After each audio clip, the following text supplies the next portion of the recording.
AutoCAD, SolidWorks, merancang 3 dimensi dengan 3D printer. Karena kita sudah punya 3D printer, ya di sini mahasiswa 2 jam, 3 jam. Kalau untuk Samuel sendiri, untuk menjadi Samuel yang sekarang, apa sih moto ataupun value yang selalu ditanamkan ke diri saya sendiri? Ya itu sih yang sering aku pegang, kalau kita tuh menyesal akan hal yang tidak kita lakukan, pilihan yang tidak kita ambil, bukan karena hal yang udah kita kerjakan. Hal yang udah kita kerjakan ya udah gitu kan. Kalau bahasa Bang Hendrik tadi, gas.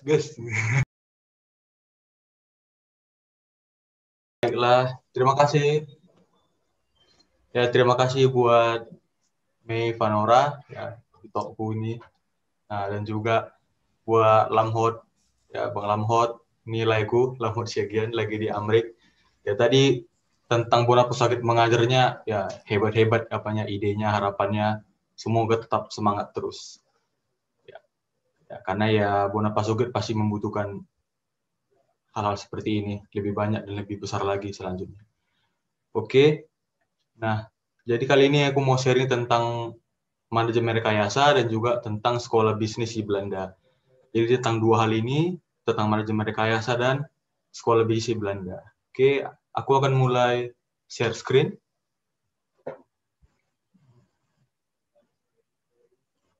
Ya, jadi perkenalkan, nama saya Samuel Hasudungan Tapubolon.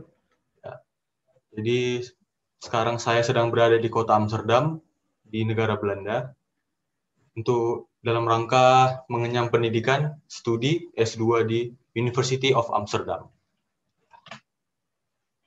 Oke. Untuk perkenalan diri, jadi saya S1-nya sarjananya di ITDEL, di Laguboti, ya di Toba, di kawasan Toba. Jadi itu waktu itu kampusnya baru buka tahun 2014, untuk prodinya baru buka ya 2014. Jadi prodi baru, saya angkatan pertama. Dan puji Tuhan 4 tahun kemudian tepat waktu wisuda di tahun 2018. Lalu sekarang saya sedang belajar S2 Master of Science in Business Administration. Ya. Semoga tahun depan Agustus atau September 2021 lulus dan wisuda. Nah, pengalaman kerja saya pernah kerja di Badan Otorita Danau Toba. Ini di bawah Kementerian Pariwisata, jadi ngurusin pariwisata, dan juga di bawah Kementerian Koordinator Investasi. Ya, jadi ngurusin tentang koordinasi di 8 kabupaten sekitar kawasan Danau Toba. Lalu setelah itu saya pindah ke ITDEL, balik ke kampus saya, kembali ke kampus untuk menjadi asisten akademik atau ASDOS kalau kata orang. Ya, dan sampai sekarang juga masih ASDOS statusnya di ITDEL. Ya, bisa dilihat di LinkedIn, tinggal di searching Samuel Tapubolon, ya nanti bisa dilihat lebih jelasnya. Oke, saya lanjut. Nah, jadi pertama saya mau jelasin tentang Yayasan DEL, ya itu didirikan oleh Pak Luhut Panjaitan, Opung Luhut, ya, jadi pada tahun 2000. Lalu tahun 2001 ada namanya, dibentuklah Politeknik Informatika DEL, PIDEL, itu tahun 2001. Lalu namun dia masih berfokus pada dunia informatika, teknik informatika, teknologi informasi, dan teknik komputer, sistem informasi, dan sebagainya, dan juga berfokus di diploma. Namun tahun 2013 mulai terjun untuk fokus lain di bidang sarjana, dan juga ke prodi-prodi lain seperti elektronika, industri, manajemen, dan bioproses bioteknologi. Maka sudah sewajarnya juga namanya berganti menjadi institut. Nah, jadilah Institut Teknologi DEL. Lalu S1 Manajemen Rekayasa adalah salah satu prodi yang baru tersebut. Nah, kalau bagi teman-teman yang mungkin bingung apa itu manajemen rekayasa, mungkin kalau saya sebutkan nama fakultasnya lebih jelas. Fakultas Teknologi Industri. Nah, mungkin di sana lebih jelas karena industri gitu kan. Ya, oke. Nah, manajemen rekayasa. Apa itu manajemen rekayasa?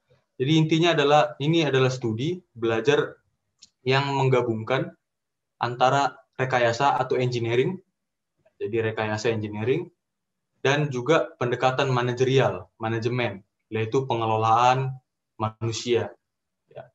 Dan juga dalam proyek-proyek inovasi, dan juga menyelesaikan persoalan, menyelesaikan masalah, menemukan solusi dalam suatu sistem yang kompleks. Kenapa sistem yang kompleks? Karena di era modern ini, di masa sekarang ini, memecahkan masalah itu nggak bisa lagi hanya dari hal itu saja. Bisa saja masalah pada hal A, rupanya solusinya atau akarnya ada di hal Z misalnya. Dan bisa saja solusi bagi hal A, rupanya punya efek samping yang membuat hal B malah menjadi lebih masalah lagi. Ya kan? Atau istilahnya, obat itu nggak bisa lebih parah daripada penyakitnya. Kan begitu. Nah, di sini ada gambar bagian di bawah. Ya, jadi itu ada tentang manajemen, manajerial, ya ditambahkan dengan engineering atau rekayasa atau keteknikan. Selengkapnya bisa dilihat di website Dell. Ya, kita lanjut. Nah, prospek karirnya atau profil lulusannya, ya supaya biar lebih jelas apa itu manajemen rekayasa. Nah, dari yang pertama saja nih kita lihat manajemen produksi, process manager. Lalu perencana produksi. Artinya tidak jauh-jauh dari proyek, tidak jauh-jauh dari pabrik atau industri atau manufaktur massal, ya, karena juga induknya di fakultas itu teknologi industri. Nah, namun di era modern sekarang ini, ketika kita mengatakan industri, itu nggak cukup lagi atau nggak serta-merta hanya di pabrik dan pabrik. Nah, ketika kita mengatakan teknologi industri, apalagi manajemen rekayasa, tidak bisa lagi melupakan terkait aspek IT atau teknologi informasi. Nah, bisa kita lihat di prospek yang misalnya di periset pasar, analisis pengembangan bisnis, dan auditor mutu yang di akhir.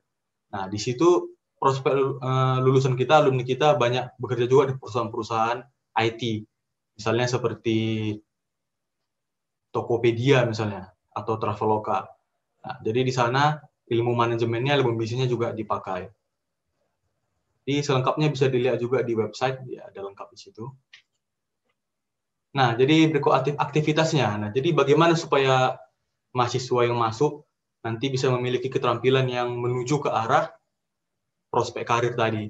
Pastinya ada kegiatan akademik, ya ini belajar di kelas dengan dosen, ya kan, dengan buku dan materi slide dan segala macamnya, teori, ya dengan kurikulumnya. Lalu ada laboratorium.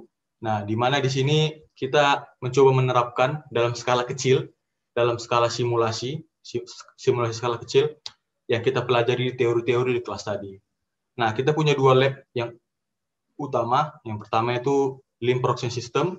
Nah, ini dari Astra dan juga pakai sistem produksi Toyota, Astra dan Toyota. Nah, jadi di sini ibaratnya pabrik mini untuk perancangan produk dan juga produksi produk. Ini bisa diibaratkan pabrik mini. Lalu kedua, ini menarik ini bagi yang suka AutoCAD, SolidWorks, merancang 3 dimensi dengan 3D printer, karena kita sudah punya 3D printer dan 3D printing juga pada lab ini untuk mendesain produk dan inovasi. Nah, lalu ada kunjungan industri, ya di sini mahasiswa 2 jam, 3 jam atau seharian bakalan pergi ke industri untuk melihat dalam skala besar, dalam skala asli, apa yang dipelajari di teori di kelas dan apa yang disimulasikan skala kecil di laboratorium, bagaimana aslinya di perusahaan, bagaimana aslinya di pabrik, bagaimana aslinya di manufaktur. Lalu ada kerja praktik. Nah, kerja praktik ini pastinya bukan sehari 2 hari, ini bisa 2 bulan, 3 bulan, berbulan-bulan. Jadi memang mahasiswa itu ya seperti namanya kerja praktik, memang berada di perusahaan dan bekerja di sana. Nah, dalam istilah mungkin magang industri seperti itu. Nah, dan ada lagi banyak lagi aktivitas untuk mencapai itu. Nah, bisa juga dilihat di website. Oke, saya lanjut. Nah, sampai sini terima kasih. Nah, ini pertengahan presentasi tentang manajemen rekayasa. Itu lebih lanjutnya, ya jadi dari mahasiswa MR ITDL ada membuat Instagram, MR Addiction. Bisa dilihat di sana. Di sana ada detail dan gambarnya fun, menarik untuk dilihat. Oke. Jangan lupa follow Instagram akun kita di Bonapas Sogit Mengajar, dan jangan lupa juga buat subscribe dan nonton YouTube kita di Bonapas Sogit Mengajar, karena kita bakal sharing informasi-informasi menarik di sana. So, sekian dari kami. Terima kasih.